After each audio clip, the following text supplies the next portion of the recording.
Place a handful in the fridge, and you'll solve one problem for a long time. Just put it in a small container and place it in the fridge. This is a simple way to keep it working properly.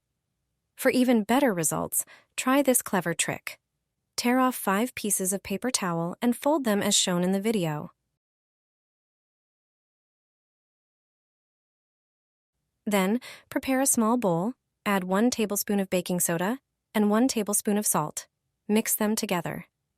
The salt effectively absorbs moisture, which is the main cause of unpleasant odors. Next, add 1 tablespoon of water and mix until you get a smooth consistency. Spread the mixture onto the prepared paper towel. The mixture will dampen the paper. Place the towel in the fridge. The baking soda and salt together will effectively absorb all the moisture and odors. Replace the towel weekly.